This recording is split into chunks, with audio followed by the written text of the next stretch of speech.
ప్రేమ స్వరూపులారా, प्रेम स्वरूपो, ప్రాచీన కాలం నుండి కృష్ణతత్వం అనేటువంటిది ఆబాల వృద్ధుల వరకు కూడాను అతి మధురమైనటువంటి పేరు. प्राचीन काल से ही बच्चों से लेकर वृद्धों तक कृष्ण तत्व अत्यंत मधुर रहा. కృష్ణుడు పుట్టినప్పటి నుంచి ఆటపాటల చేతను, ఆనందము చేతను, ఆహ్లాదము చేతను అందరినీ తన్మయత్తులు గావిస్తూ వచ్చింది. जन्म से लेकर श्री कृष्ण अपनी क्रीड़ाओं, गीतों और आनंद से सबको आह्लादित और तन्मय करते आए. గోపబాలులతో చేరి బలరామకృష్ణులు ఇరువురు కూడాను యమునా తీరమునందు గోవులను తీసుకొని ఆటలాడుతూ వచ్చారు. बलराम और श्री कृष्ण गोपालों के साथ मिलकर यमुना के तट पर गायों को साथ लेकर खेला करते थे. గోపబాలులందరూ కూడాను తమ ఇంటిలో ఉన్నటువంటి గోవులంతా తోలుకొని అడకు వచ్చారు. सभी गोपाल अपने घरों से गायों को हाँक ले आए थे. ఇక్కడ బలరామకృష్ణుని యొక్క శక్తి సామర్థ్యములు బయట పెట్టాలని అతని చుట్టూ తిరిగాడు. बलराम और श्री कृष्ण की शक्ति को प्रकट करने के लिए वे सब उनके चारों ओर घूमते रहे. వీళ్ళంతా ఆటలు ఆడుకుంటూ కూర్చున్నారు. वे सब खेल में मग्न हो गए थे. వాళ్ళకు గోవుల పైన చింత లేదు, उन्हें गायों की कोई चिंता नहीं. కృష్ణుడి పైనే వారి చింత అంతా. उनका पूरा ध्यान श्री कृष्ण पर ही था. కృష్ణుడితో మాట్లాడుకుంటూ ఎగురుతూ దుముకుతూ దీంట్లో మునిగిపోయారు. वे श्री कृष्ण के साथ बातें करते हुए खेलने कूदने में मग्न हो गए. ఈ సమయాన్ని చూచారు బ్రహ్మ ఆవులను, దూడలను, బిగులను, ఆ గోపా బాలులను అందరినీ దాచిపెట్టేశాడు. स्थिति को देखकर ब्रह्मा ने गायों, बछड़ों और गोपालों सबको छिपा दिया. ఎక్కడే గాని ఒక గోవు కనిపించలేదు, कहीं एक गाय भी नहीं दिखाई दी, ఎక్కడే గాని ఒక గోప బాలుడు కనిపించలేదు. कहीं एक गोपाल भी दिखाई नहीं दिया. ఇదంతా కనిపెట్టాడు కృష్ణుడు. श्री कृष्ण ने ये सब कुछ भांप लिया. ఇది బ్రహ్మ చేసినటువంటి పని ये सब ब्रह्मा का काम है. అని చెప్పి ऐसा कहकर ఒక గోపబాలుడిని పిలిచి, एक गोपाल को बुलाकर, చూడు నీవు కూడాను కనిపించకుండా పో, देखो तुम भी यहाँ से चले जाओ और छिप जाओ. నేనన్న సర్వలను సృష్టిస్తానని అంతమంది గోపబాలులను, అంతమంది గోవులను, అంత దూడలను అన్నిటినీ సృష్టించాడు కృష్ణుడు. मैं सबका सृजन करूंगा. ऐसा कहकर श्री कृष्ण ने सभी गोपालों, सभी गायों और उनके बछड़ों को सृजित कर दिया. ఎవరెవరి కోవు, ఎవరెవరి దూడలు, ఎవరెవరి అన్ని వాళ్ళకి సృష్టించిచ్చాడు. सभी गोपालों को अपनी अपनी गायें और बछड़े सृजित करके दे दिए. ఒక దినము, రెండు దినములు కాదు, एक या 2 दिनों के लिए नहीं, 1 ఇయర్, ఒక సంవత్సరము, पूरे 1 वर्ष के लिए. 1 ఇయర్ అంతా కూడాను ఇంటికి పోవటము, గోవులు ఆ బకెట్లో చుట్టకము, పెట్టినవంతా తినటము, తిరిగి రావటము, తాము కూడా తెల్లవారు లేస్తానే భోంచేయటము, పిల్లలు కూడా రావటం, ఈ విధంగా జరుగుతూ వచ్చింది. सुबह सवेरे गोपालों का जागना, गायों और बछड़ों को लेकर जाना, उन्हें चराना, फिर लौटना, ये सब पूरे 1 वर्ष तक होता रहा. కానీ ఆ తల్లిదండ్రులు కూడా తమ పుత్రులే అనుకుంటున్నారు, కానీ ఈ మాయాపుత్రులు అని చెప్పి తెలుసలేదు. माता पिता भी इन गोपालों को अपने ही बच्चे समझ रहे थे. उन्हें पता नहीं था कि वे माया पुत्र हैं. ఇదంతా జరిగిన తర్వాత ये सब होने के बाद బ్రహ్మకు సిగ్గు వచ్చింది. ब्रह्मा को बड़ी शर्म आई. ఎన్ని దినములు చేసినా గానీ నా చేత కాదు ఇంకా. चाहे कितने ही दिन क्यों न हो, लेकिन मुझे कुछ होने वाला नहीं. దైవ లీలలు ఎంత విచిత్రమైనటువంటివి. ईश्वर की लीलाएं कितनी अनोखी होती हैं. అప్పుడే చెప్పాడు భాగవతం లోపల, చిత్రంబులు तभी भागवत में अनोखा, త్రైలోక్య పవిత్రంబులు, 3 लोकों में पुनीत, మునిజనాల విత్తంబులు, लताबंध काटने वाला, మిత్రంబులు, सुमित्र से, మునిజన వన పౌత్రంబులు, मुनिजनों के सगे, విష్ణుదేవు చారిత్రంబులు అన్నాడు. कथाएं हैं विष्णुदेव की. అని చెప్పి రెండవ దినం బ్రహ్మనే వచ్చి, ब्रह्मा अगले ही दिन आए, बोले, కృష్ణ నేను ఓడిపోయాను, हे कृष्ण मैं हार गया हूँ. ఇదిగో మీ పిల్లలు, మీ గోవులు అన్నిటి తిరిగి తెచ్చి తెచ్చాడు. ये देखो तुम्हारे सारे गोपाल और गायें लौटा रहा हूँ. ఆ గోవులు వచ్చేటప్పటికి ఈ గోవులంతా అంతర్ధానమైపోయాయి. इन गायों के आते ही वे गायें अदृश्य हो गईं. ఈ విధంగా కృష్ణ లీలలు బాల్యం నుండి కూడా శక్తివంతమైనటువంటి యొక్క మహత్తరమైనటువంటి యొక్క దృశ్యమును చూపుతూ వచ్చినటువంటి వాడు. इस प्रकार श्री कृष्ण बचपन से ही अपनी अत्यंत शक्तिशाली और उत्कृष्ट लीलाओं को दर्शाते आए। ఈ విధంగా కృష్ణావతారంలో కూడాను ఎప్పుడెప్పుడో జరిగినవన్నీ కూడాను తిరిగి చూపటం, इसी प्रकार कृष्णावतार में भी बहुत पहले हो चुकी घटनाओं को फिर से दिखाया जाता रहा। గోవర్ధనగిరి పర్వతం ఎత్తినప్పుడు గోవర్ధన యొక్క ఉత్సవం జరుపుకున్నారు. जब गोवर्धन पर्वत को उठाया गया तब गोवर्धनोत्सव मनाया गया। ఆ ఉత్సవాలు జరుపుకునేటప్పుడు దీనికి అప్పుడు కేవలము గోపికలందరూ పెండి కానటువంటి వాళ్ళందరూ కూడాను ఒక విధమైన వరలక్ష్మి వ్రతము అని చేసుకునేవాళ్ళు. उस समय सारी అవివాహిత गोपियां वरलक्ष्मी व्रत के नाम से पूजा करती थीं। ఇప్పుడు కూడా చాలా మంది వరలక్ష్మి వ్రతం వరలక్ష్మి వ్రతం చేసుకునేటువంటి వాళ్ళు. अब भी वरलक्ष्मी व्रत मनाते हैं। ఈ వరలక్ష్మి వ్రతము గోవర్ధనగిరి దగ్గరికి పోయి చేసుకునేటువంటి వాళ్ళు. वे गोवर्धन पर्वत के निकट ये वरलक्ष्मी व्रत मनाती थीं। అప్పుడు లోపల కూడాను రాధ చాలా గొప్ప భక్తురాలు. राधा महान भक्तिन थीं। ఆ భక్తురాలను హింసించుకుంటూ వచ్చారు చాలా మంది. बहुत लोग उसे अनेक कष्ट देते रहे, ఎందుకంటే అప్పుడు కూడా నాస్తికులు లేకుండా పోలేదు. क्योंकि उस समय भी नास्तिक लोग थे। నాస్తికులు యాస్తికులు నాస్తికులు నాస్తికులు ఆనాడు నేడు ఏనాటికైనా ఉన్నారు. नास्तिक आस्तिक आस्तिक नास्तिक अब हैं और उस समय भी थे। అప్పుడు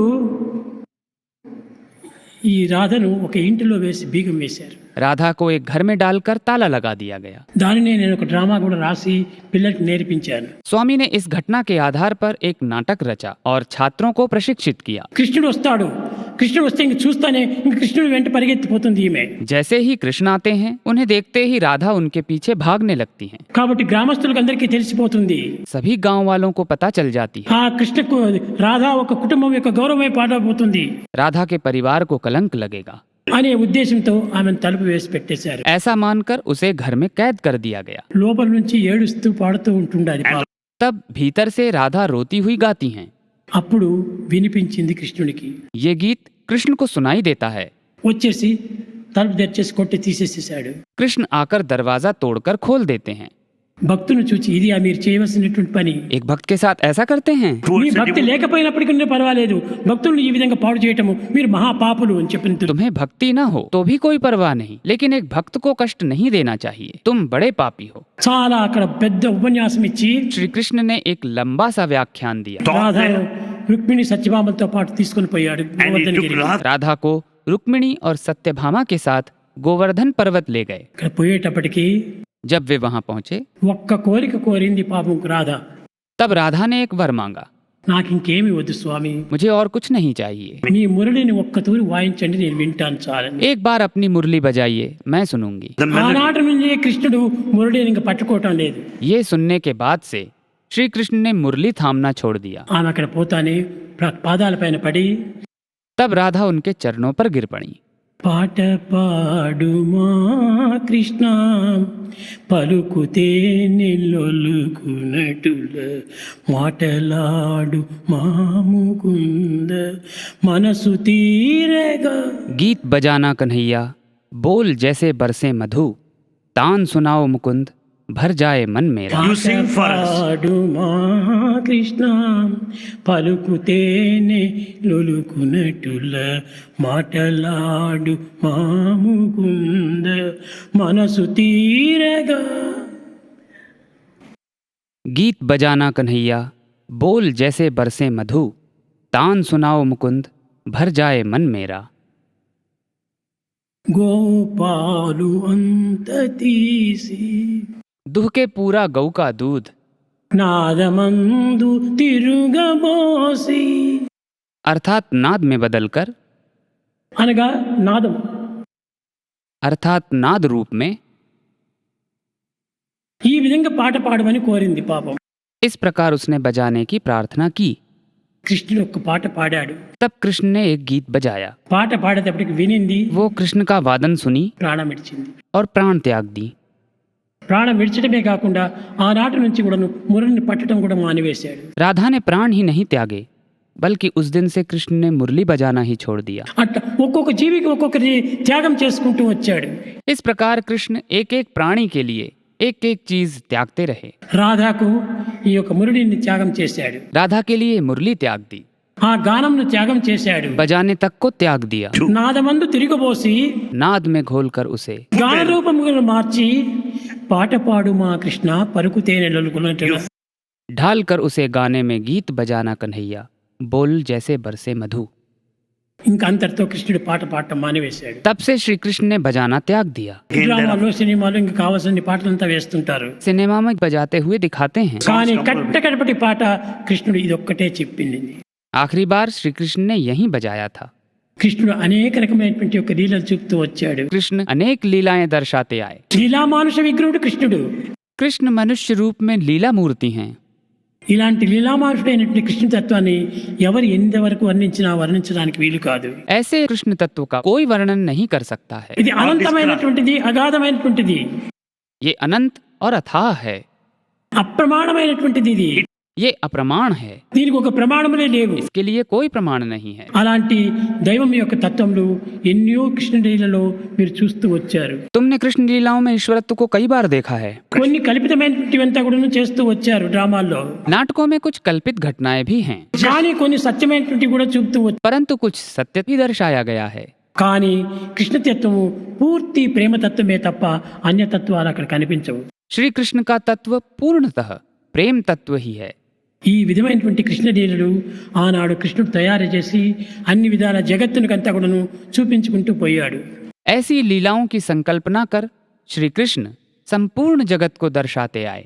ద్వాపర యుగమునందు మాత్రమే దైవత్వాన్ని ఎక్కువ విశ్వసిస్తూ వచ్చారు. द्वापर युग में ही अधिकतः ईश्वर में आस्था प्रकट की गई। ద్వాపర యుగమునందే స్త్రీల వల్ల దైవత్వం పబ్లిక్ అయిపోయింది. द्वापर युग में ही ईश्वरीय तत्व स्त्रियों के माध्यम से प्रकट हुए। స్త్రీల యొక్క తత్వము భావం యొక్క తత్వమే. स्त्रियों का तत्व भाव प्रधान है। దైవం యొక్క చరిత్రను బయటపెట్టినటువంటి వారు స్త్రీలే. ईश्वर की कथाओं को जग जाहिर करने वाली स्त्रियां ही थीं। అడవి లోపల जंगल में గాయత్రి యజ్ఞం చేస్తున్నారు. గాయత్రి యజ్ఞం गायत्री यज्ञ कर रहे थे। యజ్ఞం చేస్తూ ఉండగానే जब यज्ञ हो रहा था, కృష్ణుడు పిలిచాడు గోపబాలును. कृष्ण ने गोपालों को बुलाकर कहा, అక్కడికి వెళ్ళి యజ్ఞం చేస్తున్నారు, మాకు ఆకలి అవుతా ఉంది, భోజనం తీసుకొని రండి అన్నారు. वहां यज्ञ हो रहा है, जाओ और कहो कि हमें भूख लगी है, हमें भोजन दो। మొట్టమొదట ఋత్విక్కులను అడగమన్నాడు. सबसे पहले ऋत्विकों से मांगने को कहा। ఆ ఋత్విక్కుల దగ్గరికి పోయి, అమ్మా అయ్యా గోపాలుడు బలరాముడు ఇద్దరు వచ్చారు, నడుచుకొని వచ్చారు, ఆకలిగా ఉందట, మీరు కొంచెం అన్నం పెడతారా అన్నాడు. उनसे कहा, कृष्ण बलराम दोनों चलकर आए हैं, भूखे हैं, भोजन देंगे? Balaram Krishna, they are very hungry. Would you serve them food? ఇదేం ఛత్రమా చావిడ అనుకున్నారా? మా యజ్ఞం అంతా పూర్తి అయిన తర్వాత, దైవార్పితమైన తర్వాత, మేము భుజించిన తర్వాత మిగిలినప్పుడు వాళ్ళకి ఇస్తాం అన్నారు. ये कोई सराय समझ रहे हो क्या? हमारे यज्ञ के पूरे होने पर, ईश्वर को समर्पित करने के बाद, हमारा भोजन हो जाने के बाद कुछ बचा तो हम उन्हें देंगे। తిరిగిపోయి అమ్మల్ని అడగండి అన్నాడు. फिर कृष्ण ने माताओं से मांगने को कहा। వెనక వైపున పోయి गोपाल पीछे तरफ से गए। Through that అమ్మలంతా door, వంటలు వండుతున్నారు, माताएं वहां भोजन पका रही थीं, బొబ్బట్లు చేస్తున్నారు. बुब्बट्टुलू बना रही थीं। too అమ్మా sweet. కృష్ణుడు చాలా ఆకలి అంటున్నాడు, కృష్ణ బలరాములు కాచుకొని ఉన్నారు, మాకింత భోజనం పెడతారా అన్నారు. माता, श्री कृष्ण भूखे हैं, क्या आप उन्हें भोजन करा पाएंगी? ఓ కృష్ణ ఇంతటి బలరామ భాగ్యం మాకు very hungry, would you అనిపించిందా? serve food? ఇంతటి భాగ్యమా, ఇంతటి భాగ్యమా అని అన్ని బిరి ప్యాకులు చేశారు, మూటలు కట్టేశారు, తన దగ్గర తామే తీసుకొని వెళ్ళినారు. అక్కడ माताएं बोली, हमारा सौभाग्य है। कहती हुई उन्होंने सारे व्यंजन गठरियां बनाई और उन्हें लेकर स्वयं वहां पहुंची। ఒక్కొక్క గోపికలంతా కూడా చెప్పారు, మరి ఇక్కడ వచ్చిన తర్వాత భర్తలు చేరుస్తారో చేరరు. वे सोचने लगी कि लौटने पर उनके पति उन्हें स्वीकारेंगे या नहीं। వారికి ఇంకా నైవేద్యం కాకమునిపై కృష్ణుడికి పెట్టడము ఇది తప్పు కదా. नैवेद्य से पहले ही कृष्ण को खिलाना भूल तो नहीं है। Is it వీరు proper to బ్రాహ్మణులు, serve Krishna? అతను గొల్లవాడు, वे ब्राह्मण हैं और ये ग्वाला है, అతనికి ముందు రెట్టి పెట్టడం उसे पहले कैसे खिलाएं? అని కొంతమంది ఆడవాళ్ళు అడ్డు చేశారు. ऐसा वे सोचने लगी। ఇవన్నీ వాళ్ళు పట్టించుకోలేదు. దేవుడు దేవుడు దేవుడు దేవుడు उनने ये विचार त्याग दिए प्रभु के लिए। గోపాలుడు దేవుడు. कृष्ण भगवान हैं। God. అంతా తీసుకొని వచ్చేసారు, నడుచుకొని వచ్చేసారు, వాళ్ళకంతా వడ్డించారు, బలరామకృష్ణులకు బాగా భుజించారు. उन्होंने अच्छी तरह से परोसा। बलराम और कृष्ण ने भोजन किया। తిరిగి వీళ్ళంతా కాలం అతీతమైన తర్వాత ఇంటికి పోయి చేరారు. कुछ समय बीतने के बाद वे सब घर पहुंची। అప్పుడు భర్తలు ఎక్కడ పోయింటి మీరు ఇంతవరకు? तब पतियों ने पूछा, अब तक तुम कहाँ गई थीं? మాకు లేకుండా భోజనము గొల్ల పిల్లవానికి పెట్టాని పోయారా? हमें खिलाए बगैर एक ग्वाले को खिलाने गई थीं क्या? అని చాలా చీవాట్లు పెట్టారు. ऐसा कहकर खूब डांटा। మరి కొంతసేపు అయిన తర్వాత थोड़ी देर बाद ధ్యానంలో కూర్చున్నారు. वे ध्यान करने बैठे। చి మేము చేసింది తప్పు, మీరు చేసింది రైట్ छी, हमने भूल की, तुमने किया वही सही है। అని చెప్పి తిరిగి స్నానాలు చేసి तब फिर से स्नान करके ఆ మిగిలినటువంటి ప్రసాదాలను మాకు పెట్టమని చెప్పి అడిగారు. बचा हुआ प्रसाद उन्हें भी खिलाने को कहा। ఈ అవతారం నందు కానీ దైవత్వాన్ని మొట్టమొదట గుర్తించినటువంటి వారు స్త్రీలే. किसी भी अवतार में ईश्वरीय तत्व से अवगत होने वाली स्त्रियां ही थीं। దైవం దగ్గర కూడా లాక్కొని పోయేటువంటి వారు స్త్రీలే. ईश्वर के निकट ले जाने वाली भी स्त्रियां ही हैं। స్త్రీలలో భక్తి ఉండటం చేతనే పురుషులు కూడా అంతో ఇంతో భక్తి లోపల ప్రవేశిస్తుంది. स्त्रियों में भक्ति होने के ही कारण पुरुषों में भक्ति प्रवेश करती है। కనుకని స్త్రీలే లేకపోతే ఆ మగవారికి భక్తి రాదు. అక్కడ स्त्रियां ही न हो तो पुरुषों में भक्ति ही नहीं होगी। ఆడవారు లేనిది అడవి అన్నారు, कहते हैं स्त्रियां न हो तो जंगल है, మగవారు లేనిది మఠము అన్నారు. जहाँ पुरुष न हो वह मठ है। కనుకనే వీరు స్త్రీలే భక్తికి చాలా మూలకారకులు. इसलिए स्त्रियां ही भक्ति का आधार हैं। కనుకనే దైవము నిలిచాలనే ప్రపంచంలో దైవత్వం ప్రాప్తి కావాలంటే కూడా స్త్రీలే మొట్టమొదటి మార్గము. इसीलिए संसार में भक्ति के व्यापने और ईश्वर की प्राप्ति के लिए स्त्रियां ही प्रथम मार्ग हैं। కనుక స్త్రీని భక్తి అన్నారు, इसीलिए स्त्री को भक्ति कहा गया है, పురుషుణ్ణి జ్ఞానము అన్నారు. पुरुष को ज्ञान कहा गया है। జ్ఞానము అనేటువంటిది కేవలము వాక్య శ్రద్ధే, ज्ञान मात्र शब्दों तक सीमित है, కానీ భక్తి అనేటువంటిది ప్రవర్తన యొక్క పవిత్రమే. परंतु भक्ति व्यवहार की पवित्रता ही है। ఈ స్త్రీలు అనేటువంటి వారు అంతఃపురంలో కూడా ప్రవేశించవచ్చు. स्त्रियां अंतःपुर में भी प्रवेश कर सकती हैं। మగవారికి దర్బార్ హాల్ వరకు మాత్రమే ప్రవేశం, కానీ తర్వాత వాళ్ళని పెడితే వదలరు. पुरुष सभागार तक ही जा सकते हैं, उन्हें आगे जाने नहीं दिया जाता है। కనుకనే జ్ఞానముకు అంతే ఉండేది. ज्ञान वहीं तक सीमित है। జ్ఞానం దైవస్థానానికి మాత్రమే చేరుస్తుంది. ज्ञान ईश्वर के स्थान तक ही पहुंचाता है, భక్తి దైవం యొక్క హృదయంలో కూడా చేర్చిపోతుంది. परंतु भक्ति ईश्वर के हृदय में भी प्रवेश कराती है। కనుకనే భక్తికి అంత గొప్ప విలువనిచ్చారు. इसीलिए भक्ति को उतना महत्व दिया गया है। ఇట్టి భక్తిని ఆనాటి నుంచి గోపికలు జగత్తునకు వ్యాప్తి గావించేటట్టుగా అనేక ప్రచార ప్రపంచములు చేస్తూ వచ్చారు. तब से गोपियां ऐसी भक्ति को जगत में व्याप्त करती आई हैं। దైవ ప్రార్థనలకంతా కూడాను వాళ్లే మూల కారణము.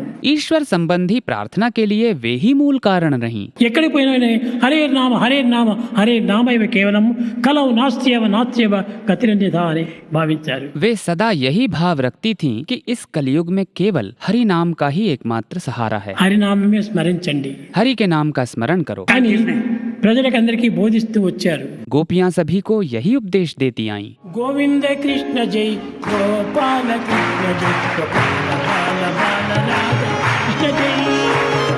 గోవింద కృష్ణ జై గోపాల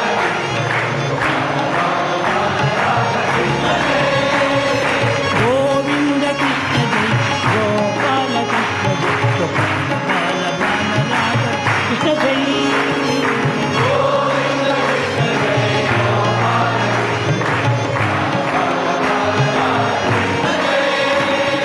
కృష్ణ జై కృష్ణ జై కృష్ణ జై కృష్ణ కృష్ణ కృష్ణ కృష్ణ జై.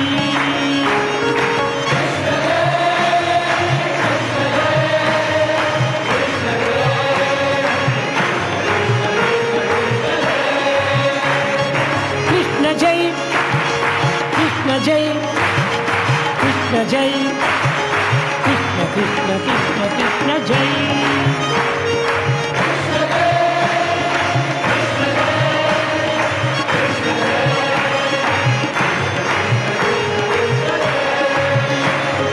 గోపికమాల హారి ప్యారి మాయి మీర మదన మోహన పురడిదారి కృష్ణ జై.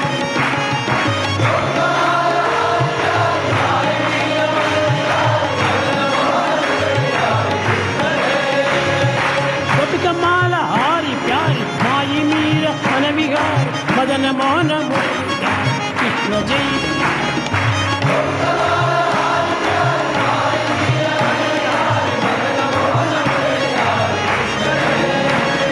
కృష్ణ జై కృష్ణ జై కృష్ణ జై కృష్ణ కృష్ణ కృష్ణ కృష్ణ జై.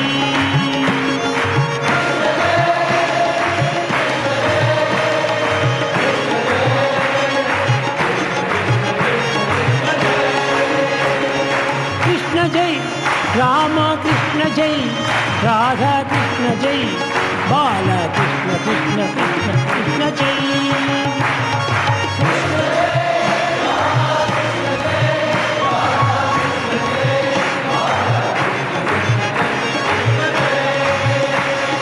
కృష్ణ జై కృష్ణ జై కృష్ణ జై కృష్ణ కృష్ణ